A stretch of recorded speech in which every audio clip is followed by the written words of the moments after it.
Hello friends. मैं हूं engineer Nasir.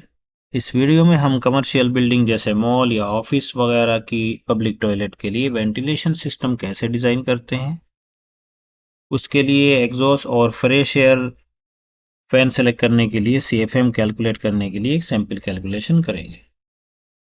हम अपनी सैंपल कैलकुलेशन के लिए ये ड्राइंग यूज़ करेंगे।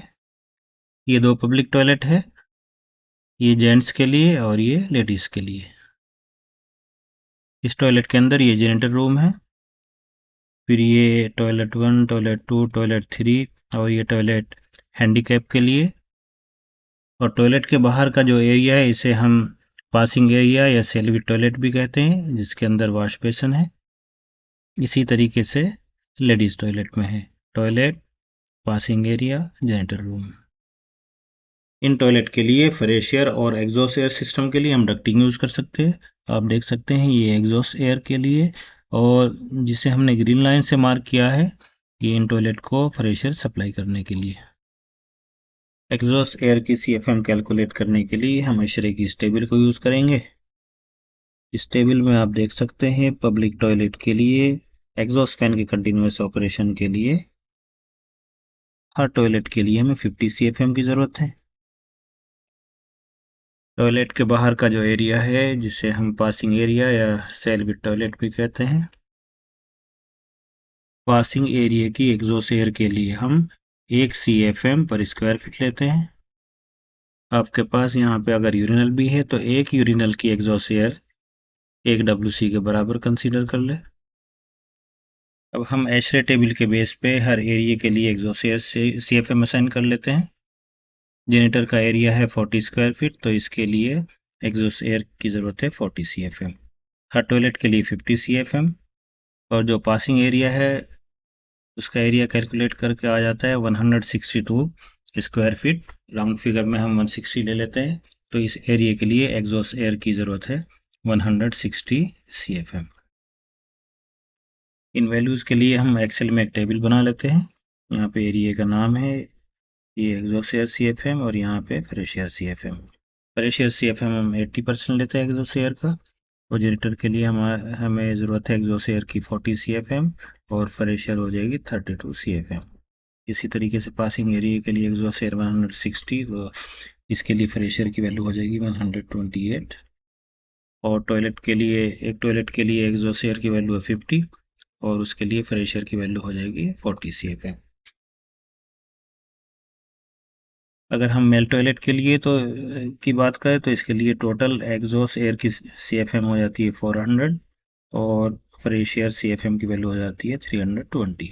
इसी तरीके से फीमेल टॉयलेट के लिए भी फ्रेश एयर सीएफएम की वैल्यू हो जाती है 320, और एग्जॉस्ट एयर की वैल्यू हो जाती है 400। और दोनों टॉयलेट के लिए अगर हम जोड़ें तो टोटल एग्जॉस्ट एयर की वैल्यू हो जाती है हमारे पास 800 सीएफएम। तो इन दोनों टॉयलेट के लिए अगर हम डक्टिंग यूज़ करते हैं तो हमें एग्जॉस्ट एयर के लिए जो फैन सेलेक्ट करना है उसकी सीएफएम 800 होनी चाहिए। और फ्रेश एयर फैन के लिए टोटल सीएफएम की वैल्यू हो जाती है 640। फ्रेश एयर सप्लाई के लिए नॉर्मली हम टॉयलेट के बाहर जो एरिया होता है वहाँ पे सप्लाई करते हैं। आप देख सकते हैं इस ड्राइंग में एक फ्रेश एयर डक्ट है, जिसके ज़रिए हम मेल टॉयलेट के लिए पासिंग एरिया के अंदर एक ग्रिल के ज़रिए 320 सीएफएम फ्रेश एयर सप्लाई कर रहे हैं, जो कि टोटल एग्जॉस्ट एयर का 80% है। इसी तरीके से फीमेल टॉयलेट के अंदर भी आप देख सकते हैं एक डिफ्यूज़र है जिसकी सीएफएम 320। अब हम एग्जॉस्ट एयर के लिए डक्ट का साइज सेलेक्ट करेंगे। जेनिटर की सीएफएम है 40, तो इस डक्ट के अंदर सीएफएम की वैल्यू होगी 40। फिर एक टॉयलेट के लिए एग्जॉस्ट एयर की वैल्यू है 50 सीएफएम, तो एक टॉयलेट के बाद टोटल सीएफएम हो जाएगी 90 डक्ट के अंदर। फिर इसमें 50 और जोड़ देंगे तो यहाँ पे सीएफएम की वैल्यू हो जाएगी 140। इसी तरीके से यहाँ पे 160 इधर से आ जाएगा, 50 यहाँ से जुड़ जाएगा, तो इस डक्ट के इस पोर्शन में सीएफएम की वैल्यू हो जाती है 350। इस टेबल में हमने डक्ट के सभी क्रॉस सेक्शन पे सीएफएम लिख लिए। सबसे पहले क्रॉस सेक्शन में 40, फिर 90, 140 और आखिर में 800 सीएफएम।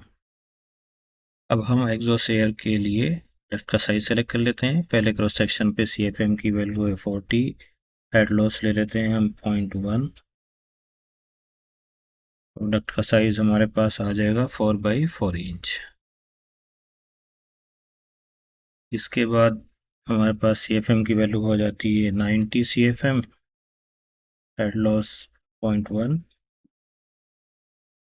प्रोडक्ट का साइज हमारे पास आ जाएगा 6x4 इंच। इसी तरीके से हमने एग्जॉस्ट एयर के हर क्रॉस सेक्शन में डक्ट का साइज निकाल लिया है। 40 CFM के लिए 4x4 इंच डक्ट का साइज, 90 CFM के लिए 6x4 इंच, 140 CFM के लिए 6x6 इंच। इसी तरीके से आखिर में मेन डक्ट के लिए 800 CFM के लिए एग्जॉस्ट एयर डक्ट का साइज है 14x10 इंच। हमारे पास दो फ्रेश एयर की ब्रांच है और एक ब्रांच की CFM 320। सो 320 CFM के लिए डक्ट का साइज है 10x8 इंच और फ्रेश एयर के मेन डक्ट में CFM हो जाती है 640। तो मेन डक्ट के लिए साइज है 12x10 इंच। अब डिफ्यूज़र का साइज भी सेलेक्ट कर लेते हैं। टॉयलेट के लिए हमारे पास 50 CFM है और पासिंग एरिया की एग्जॉस्ट के लिए है 160 CFM और फ्रेश एयर सप्लाई के लिए 320 CFM।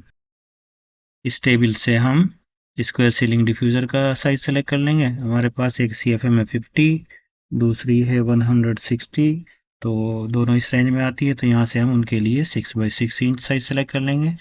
और फ्रेश एयर के लिए है 320, तो उसके लिए हम ये रेंज सेलेक्ट कर लेंगे 15x15 inch square ceiling diffuser.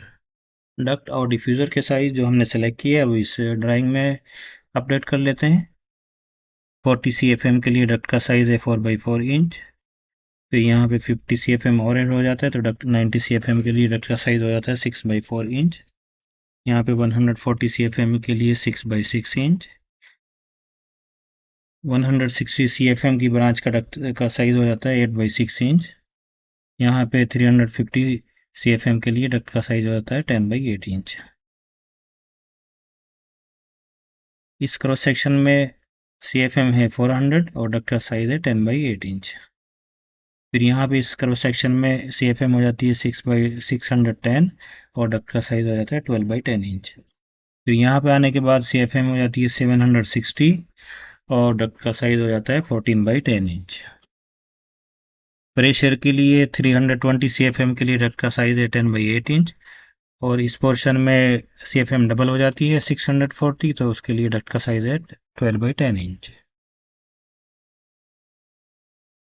50 CFM के लिए स्क्वायर सीलिंग डिफ्यूज़र है 6x6 इंच, 160 CFM के लिए भी 6x6 इंच और 320 के लिए 15x15 इंच।